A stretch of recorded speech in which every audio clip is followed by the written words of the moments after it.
was once a lone monster draped in fox fur. The monster found a family of foxes, joined them, and they became friends. The monster lived with the family day and night, and everyone treated it as one of their own. Once in a while, the monster would take off its fox fur at night and lament to itself as it gazed at its reflection in the water. I am a monstrosity, yet they are too foolish to see it. I pity them. But the monster soon found solace when another came to live among the foxes who was not their kin. A kitten, carved from the wood of a white tree who had been abandoned by the humans.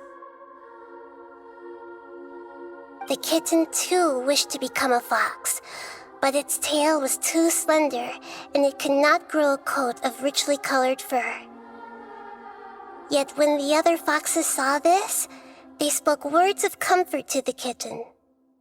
Even without a tail and fur like ours, you are still one of us. Furious at this happy resolution, the monster lit a fire on the mountain. The terrified animals panicked as the fire spread. The only way to extinguish the flames was to make a sacrifice. A gray fox stood up and addressed the monster. It said, "You are the cleverest among us. Surely you can help us find a way to solve this." The monster smiled, led the fox toward the fire, and murdered it. The gray fox's heart was turned into a beautiful drop of water, clear, spotless, and pure.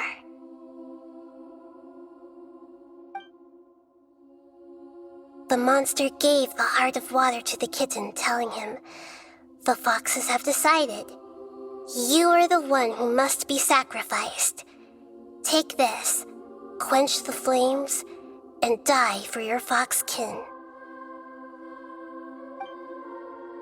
The fire was extinguished, but the kitten lived. It left that side of the mountain and found a little bird who had a broken wing.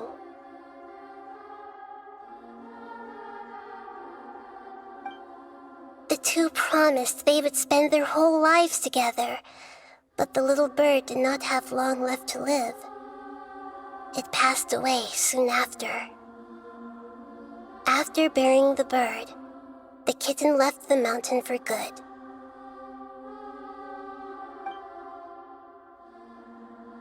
Never again would it cherish a single creature nor a single blade of grass that stood on that mountain. The kitten spent the nights wandering aimlessly, gnashing its teeth at the moon. How it wished to swallow the moon and devour the moonlight. If the world could only return to darkness, then it would finally be peaceful and content. I will become the new moon, the answer to everything. Then, no one will know that there were once birds, foxes, and cats in this world. And no one can know that they were different.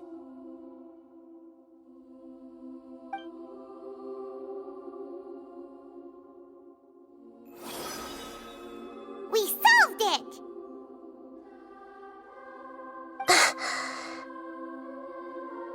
I remember now. This is not just the Balladeer story. It is his very own memories. I made a backup so that it would be preserved no matter what happened. To become a god, he was experimented on and modified countless times. It was brutal torture, and the only reason he was able to survive is that he was a puppet. This memory was extracted from him by the scholars.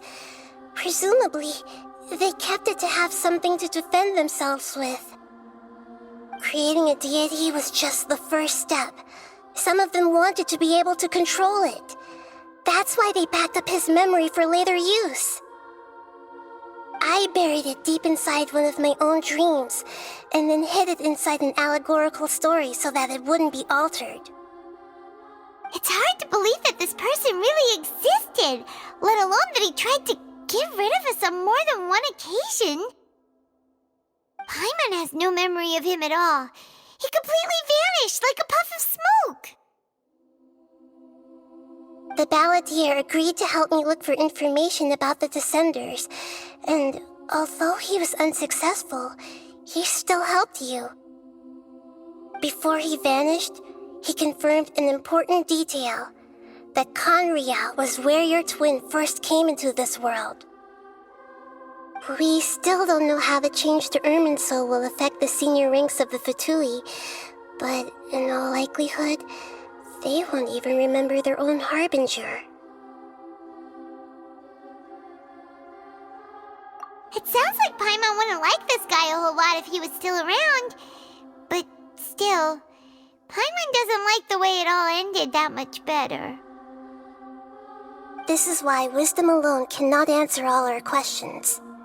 We look, we see, and we comprehend, but the question still troubles us. So the answer is not everything.